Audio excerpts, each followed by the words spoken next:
Buckeye seems to have re-engineered some of Uncle Sam's cyber tools, and apparently they did it without help from the ShadowBrokers. More on airstrikes as retaliation for hacking, with some thoughts on electronic warfare. Notes on malicious commitment as one of the hazards of open-source software development.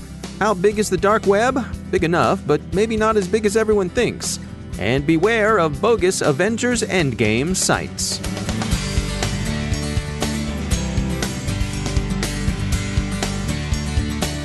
It's time to take a moment to tell you about our sponsor, Recorded Future.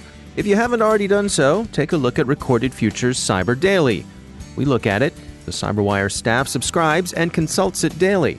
The web is rich with indicators and warnings, but it's nearly impossible to collect them by eyeballing the internet yourself, no matter how many analysts you might have on staff.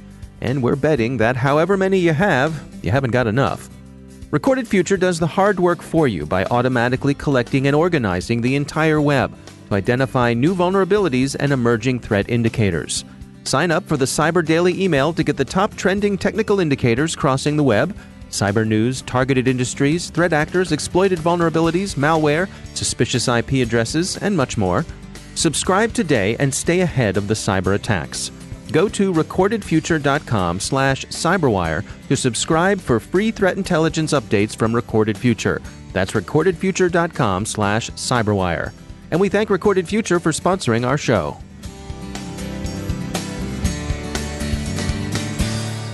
From the CyberWire studios at Data Tribe, I'm Dave Bittner with your CyberWire summary for Tuesday, May 7th, 2019.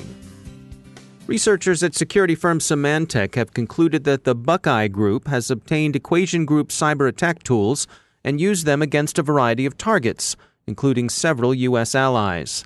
The Equation Group, of course, is generally alleged to be the U.S. NSA. Symantec doesn't call Buckeye Chinese intelligence services, but comes as close to everybody else does as to make no difference. The tool's use apparently antedates the ShadowBrokers leaks by about a year, and Symantec thinks, the New York Times reports, that the code was captured and reverse-engineered when it was employed against Chinese networks. The Times compares it to a gunslinger's grabbing the other gunslinger's peacemaker during a showdown and then blasting back with it. The other possibilities, that the attack code was found inadvertently exposed on a poorly secured server, that it was obtained by hacking, or that it was delivered by a rogue insider, are thought to be significantly less likely. Specifically, what Buckeye got was the double pulsar backdoor and the BEMSTAR installation tool. It did not use them against U.S. targets, either because Buckeye assumes the Americans would be wise to their own exploits, or because they wish to avoid tipping their hand to Fort Meade. Instead, the threat actor targeted, as far as known, scientific research organizations and educational institutions in Belgium, Luxembourg, Vietnam, the Philippines, and Hong Kong. In at least one case, government networks were also attacked. Buckeye is also known as APT3, or, our personal favorite, Gothic Panda, and it's generally held to be a contractor in Guangzhou working for China's Ministry of State Security. The company is the Guangzhou Boyu Information Technology Company Limited, but it's also known as Boyusec. You may have heard of them. They're the employers of the three gentlemen the U.S. Justice Department indicted in November 2017 on charges of computer hacking, theft of trade secrets, conspiracy and identity theft directed at U.S. and foreign employees, and computers on three corporate victims in the financial, engineering, and technology industries between 2011 and May 2017. They're out of the reach of U.S. law for now, unless and until they decide to vacation in some extradition-friendly vacation destination. We hear Vancouver is lovely this time of year, but the indictment seems to have made Boyusec pull in its contractor's horns a bit. In any case, as several have observed, Boyusec went quiet after the Justice Department went noisy. And therein lies, maybe, another tale. As Symantec pointed out, if Boyusec is maybe out of the business, then who's using the tools? Because they've been used since Boyusec dropped off the radar. Have they come quietly back, or have they given the tools to someone else? As a Symantec researcher put it, people come and go, the tools live on. Observers are drawing several lessons from the incident. First, it seems that cyber attack tools are less easy to contain, more susceptible to proliferation, than are other tools of statecraft. Second, many would really like intelligence services to do a better job of securing their tools. Third, cyber attack code seems inherently backward striking, and capable reverse engineering makes this even more likely to be a risk. And finally, some are calling for another review of the U.S. vulnerability equities process, which decides which 0 days to report for patching and which to hold on to for use against the opposition. The Advanced Cybersecurity Center, or ACSC, is a member-driven nonprofit whose mission is to strengthen cyber defenses, develop security talent, and advocate for well-informed public policy. They recently published a report outlining how boards should be active governance partners in collaborative cyber defense. Michael Figueroa is executive director of ACSC. The report itself has a number of sort of findings, but as a security executive, I really kind of honed in on two primary key points. And the first point is really from the board perspective. Rather than try to become security experts or bring in one director to serve as the security expert, I think what we found is boards should really support their CISOs by holding the whole leadership team responsible for assessing cyber risks against business risks. So, that's really looking at it from that board responsibility-oriented perspective. But of course, I wouldn't say that the security executives are without responsibility either. In order for the board to really be effective at that, I think security executives that are most effective at building constructive board relationships are the ones who are able to get out of the technical weeds and seek to build leadership coalitions across the organization on mitigating cyber risks, comparing cyber risks to business risks. So it's really a sort of two-pronged approach that then the report digs into some of the key findings, experiences, and techniques for how the organizations can improve those communications. So as you see it, I mean, to what degree is it a board member's responsibility to educate themselves on cyber issues?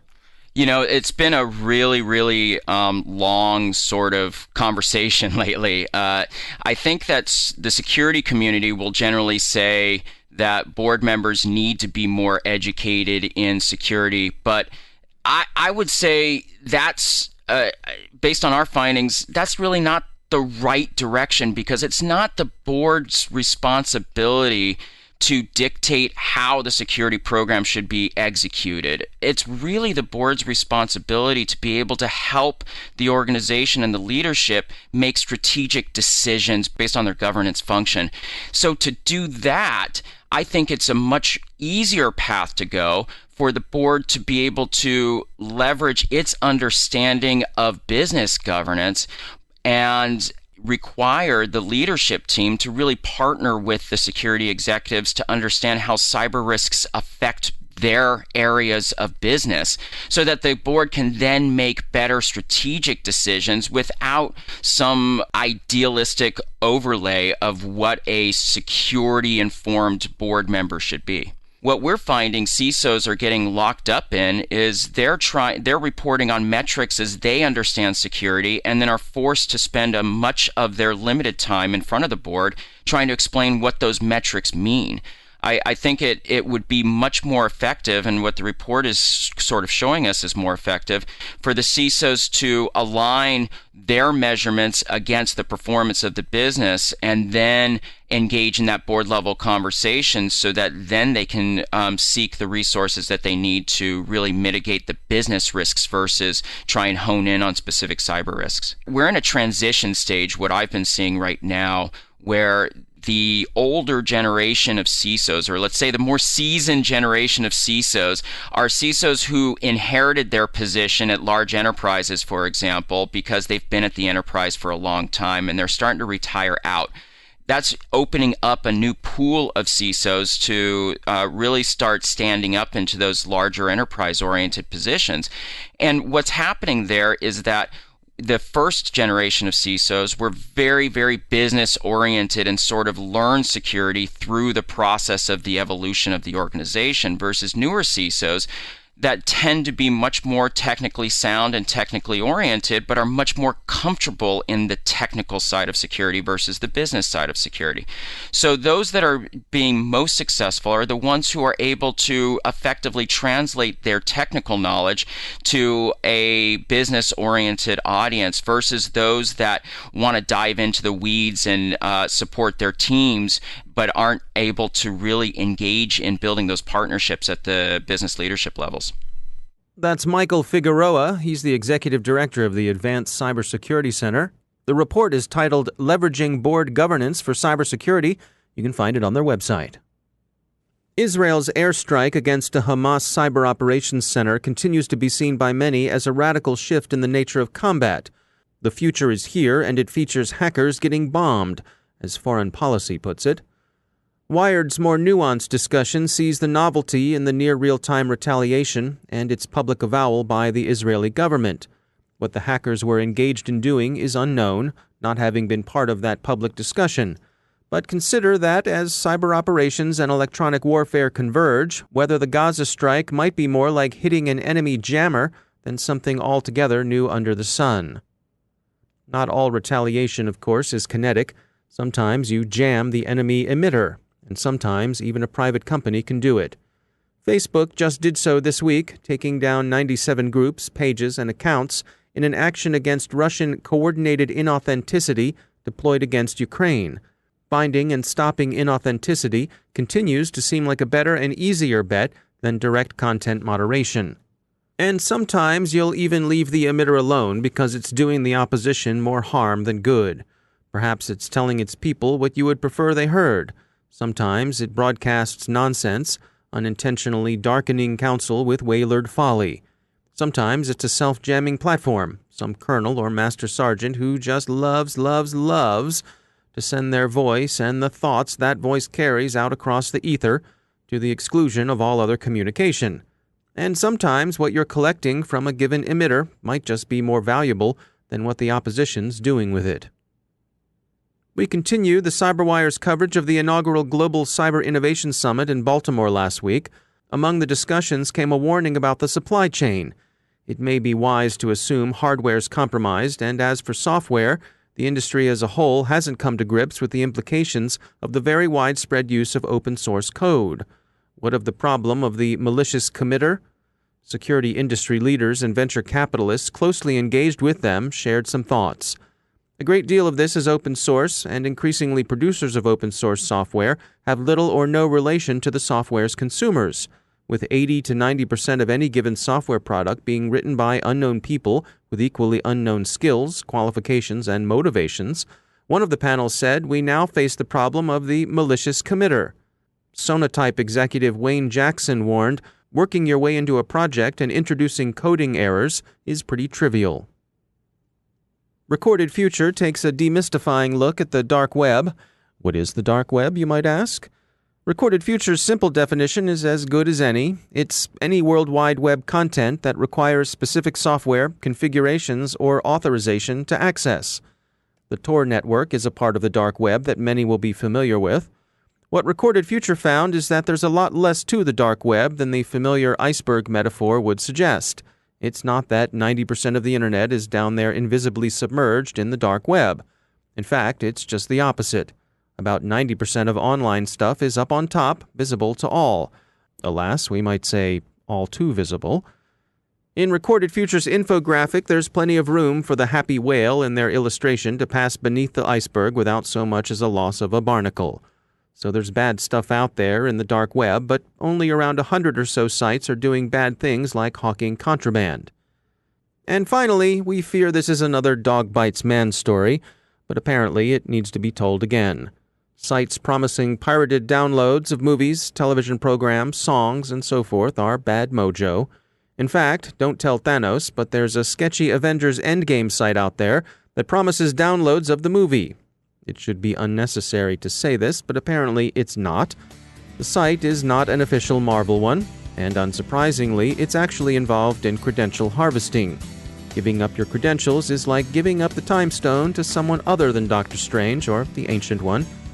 Don't go there. You don't want to get dusted. And now a few words from our sponsor, Dufour. Everyone knows that multi-factor authentication, or MFA, is more secure than a simple login name and password. But too many people think that MFA is a perfect, unhackable solution. It isn't.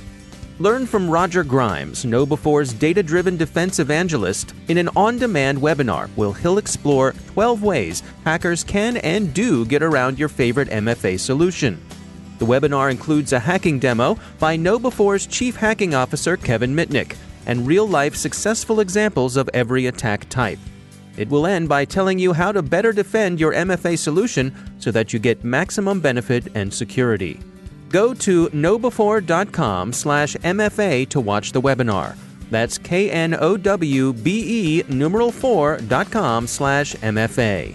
And we thank Dufour for sponsoring our show.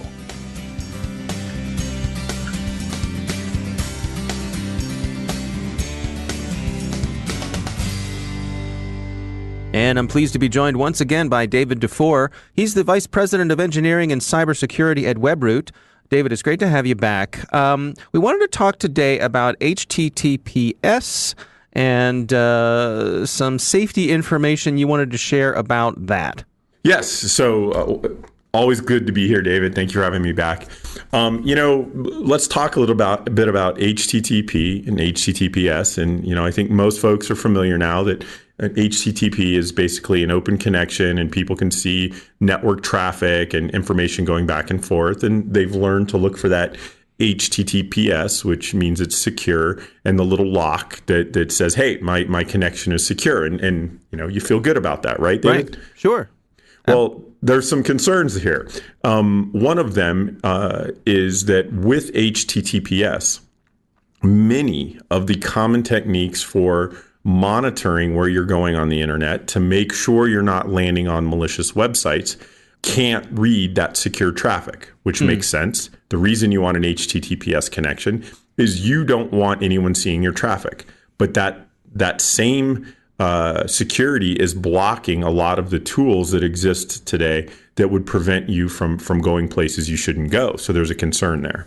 Sort of a natural tension there. Correct. And obviously the question becomes, am I more concerned about my privacy or am I more concerned about where I'm browsing on the internet? Because, some of your folks might be wondering, well, aren't all HTTPS sites secure and safe? Well, they're not.